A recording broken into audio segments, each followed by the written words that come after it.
भारताच्या आधुनिक इतिहासात काही कथा अशा आहेत ज्या संघर्ष, जिद्द आणि बदलाची गाथा सांगतात. आज आपण अशीच एक गोष्ट पाहणार आहोत. सक्षमीकरणाची गोष्ट, समानतेच्या दिशेने एका संपूर्ण राष्ट्राने केलेल्या प्रवासाची. स्वातंत्र्यानंतर एका नव्या देशाने आपल्या सर्व नागरिकांना समानतेचं एक मोठं वचन दिलं. पण कागदावर दिलेलं वचन प्रत्यक्षात आणणं इतकं सोपं होतं का? एका स्वप्नाला वास्तवात आणण्याचा हा प्रवास नेमका कसा होता? तर या प्रवासाची सुरुवात होते त्याच मोठ्या वचनापासून जे भारताच्या संविधानानं दिलं होतं. आणि इथेच कथेला एक मोठं वळण मिळतं. बघा, एका बाजूला होतं आपलं संविधान, जे 1950 सालीच स्त्री पुरुषांना समान मानत होतं.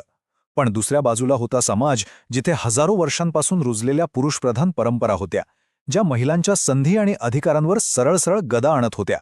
म्हणजे कायदा आणि वास्तव यांच्यात एक खूप मोठी दरी होती. आता ही दरी साध्यासुध्या प्रयत्नांनी भरली जाणार नव्हती. यासाठी गरज होती एका सामाजिक भूकंपाची, आणि त्याची सुरुवात झाली रस्त्यांवरून, सामान्य महिलांनी सुरू केलेल्या आंदोलनांमधून. बरं का, 70च्या दशकात एक अशी लाट आली जिने सगळी समीकरणच बदलून टाकली.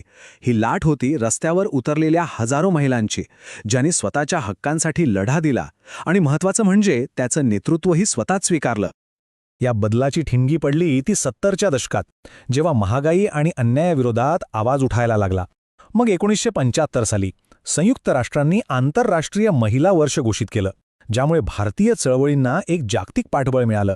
80च्या दशकात हुंडाविरोधी आणि दारूबंदी आंदोलनांनी तर प्रचंड जोर धरला.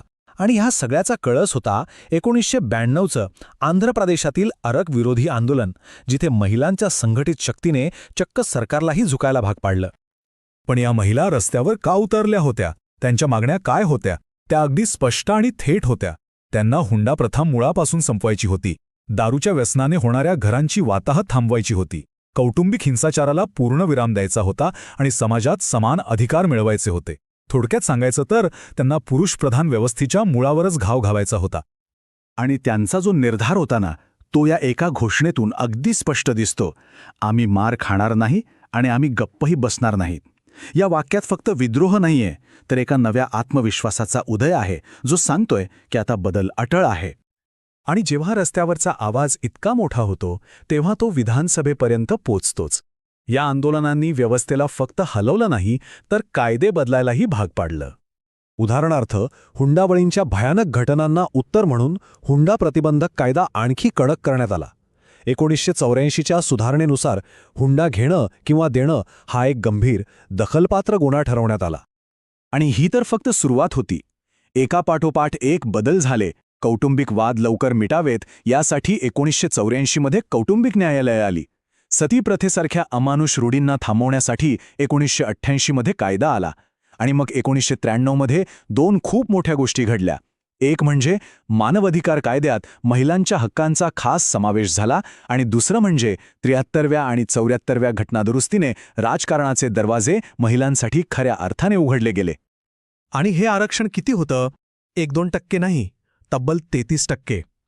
जरा विचार करा, एका रात्रीत गावागावातील पंचायत आणि नगरपालिकांमध्ये महिलांसाठी 1/3 जागा राखीव झाल्या. हा त्या अनेक दशकांच्या संघर्षाचा एक मूर्त, ठोस विजय होता. ठीक आहे, कायदे तर बदलले, पण खरा प्रश्न हा होता की समाजाचं मन बदललं का? आकडेवारी का सांगते? चला आता तिकडे वळूया. एक महत्त्वाचा मापदंड म्हणजे लिंग गुणोत्तर, म्हणजे दर 1000 पुरुषांमागे स्त्रियांची संख्या.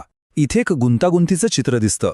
1961मध्ये हा आकडा 941 होता, पण 1991 पर्यंत तो चिंताजनकरित्या 927 पर्यंत घसरला.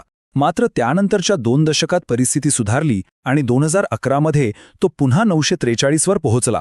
हे आकडे सांगतायत की बदल होतोय, पण तो काही सरळ रेषेतला प्रवास नाहीये, त्यात चढउतार आहेत. या बदलालाच स्त्रीशक्ती असं नाव मिळालं आणि तिचा प्रभाव सगळीकडे दिसायला लागला. सामाजिक स्तरावर महिला आता घराबाहेर पडून सार्वजनिक जीवनात जास्त दिसू लागल्या. आर्थिक स्तरावर त्या नोकरी व्यवसायात पुढे येऊ लागल्या. राजकारणात तर त्यांनी स्थानिक पातळीवर नेतृत्व करायला सुरुवात केलीच होती. आणि सगळ्यात महत्त्वाचं, सांस्कृतिक पातळीवर त्यांनी स्त्रीने काय करावं आणि काय नाही या पारंपरिक विचारांनाच आव्हान दिलं. इतका मोठा पल्ला गाठल्यानंतर कदाचित असं वाटू शकतं की लढाई आता जिंकली. पण खरं सांगायचं तर हा प्रवास अजून संपलेला नाही. आजही आपल्यासमोर अनेक आव्हानं उभी आहेत. महिलांच्या सुरक्षेचा प्रश्न अजूनही गंभीर आहे. शिक्षण आणि नोकरीत समान संधी मिळवण्यासाठी आजही संघर्ष करावा लागतोय. समाजात खोलवर रुजलेले काही पूर्वग्रह अजूनही जिवंत आहेत. कौटुंबिक हिंसाचार आणि हुंडा यासारखे गुन्हे पूर्णपणे थांबलेले नाहीयेत. आणि राज्य व राष्ट्रीय राजकारणात महिलांचं प्रतिनिधित्व अजूनही खूपच कमी आहे. म्हणूनच हे समजून घेणं महत्त्वाचं आहे की सक्षमीकरणाची कहाणी फक्त कायद्याच्या पुस्तकात किंवा इतिहासाच्या पानात सापडणार नाहीत. ती रोज घडते, आपल्या घरात, आपल्या मनात, आपल्या आजूबाजूच्या समाजात. हा एक अविरत न थांबणारा प्रयत्न आहे. कारण सक्षमीकरण हे काही अंतिम ध्येय नाही, तो एक न संपणारा प्रवास आहे. मग प्रश्न हा आहे की या प्रवासाचा पुढचा टप्पा काय असेल आणि तो घडवून आणण्यात प्रत्येकाची भूमिका काय असणार आहे.